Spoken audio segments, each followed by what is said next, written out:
All right, what about transportation? Viewer wants to know what the transportation bill will look like this year, and when we talk about priorities, what does that mean in the transportation area? Let's start with you, Representative Albright. You know, I share the good senator's comments about our transportation system. We put $5 billion into it, over the course of the next 10 years, but to use maybe your comment, that's a good start. We've got a lot of turnbacks to counties that we need to get squared away before we do that. But also, I come back to business, and businesses create jobs, and jobs are what people are looking for that support their families and their communities. But you have to have the infrastructure for the goods and services for those businesses to travel outstate or even intrastate between their suppliers and their end users.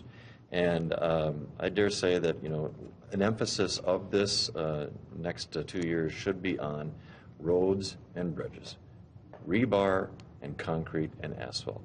And I think that's something that is of a bipartisan nature that we can help. We've done great things in the last 2 or 3, 4 years, but I do think that it is a complement to our mandate as legislators to make sure that we can provide for businesses to do what they do best. Speaker Hortman? Well, in the transportation funding area, people have the same kind of unreality that they do when it comes to weight loss. On the internet and late at night on TV, you can buy things that's a weight loss quick, a diet pill that will all of a sudden make you thin, when really the truth of the matter is if you want to be healthy, you need to eat the right food and exercise. And I do the latter. The former's a problem. But anyway, difficult. Let's not go into that. But we wish there was an easy answer. We wish there was a silver bullet. And in transportation funding, for a while we talked about mileage fees, and then now we're talking about reallocating money out of the general fund. And really the diet and exercise of transportation funding is that we have constitutionally dedicated revenue. When you go to the gas station and you fill up your gas tank and you pay your gas tax, 100% of the gas tax that you pay pays for roads and bridges. Doesn't pay for transit, cannot be spent on trains, cannot be spent on buses, only roads and bridges. But right now, when we're all filling up at the gas tank and we're paying our gas tax, it is not enough to build the roads and the bridges that we need. It is the ultimate user fee. So while we all kind of wish there was some cheap, easy, painless way to build roads for free and not take money from elderly folks who need memory care, the stubborn facts are the best way to fund transportation in the country is dedicated user fees in the transportation system. And we've seen Republican-led states with Republican governors, Republican House, Republican Senate going to the gas tax because it is a tried and true method that accomplishes the goal, and over time you can count on it. And so I would imagine that that's a part of our conversation that we're having.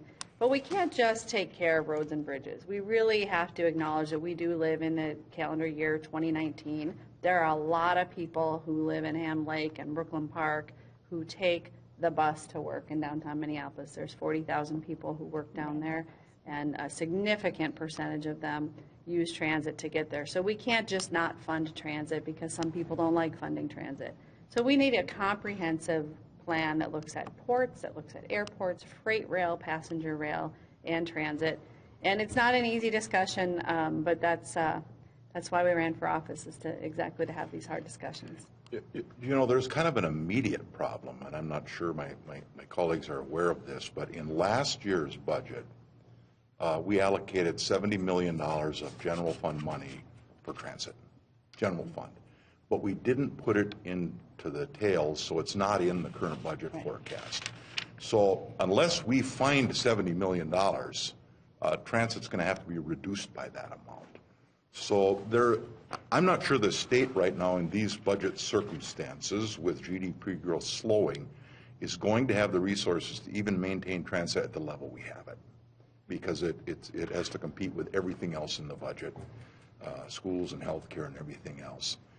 I think we're probably going to have to take a look at some permissive language that allows counties an option for some additional sales tax. Let them decide, and if they want to enter into some kind of cooperative agreements, joint powers agreements between counties, that's fine. But I just don't think, looking at the budget numbers like I've looked at them, that there's going to be enough resources to maintain the level of transit I think that we need.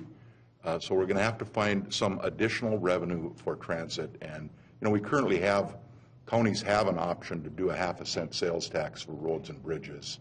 We're going to have to look at creating some kind of opportunity for those counties that really want to expand and maintain transit, something similar to like what we give them. Just permissive language, hey, if you think you need to do some additional revenues for transit, the state's kind of tapped out on our other necessities, and so here's an opportunity for you, just like we did for roads and bridges. I don't know exactly, I don't serve on transportation, so I don't know exactly what the unmet needs are, but I know that $70 million of transit money is going away on July 1st, and unless we find $70 million to put in there, we can't even maintain what we currently have.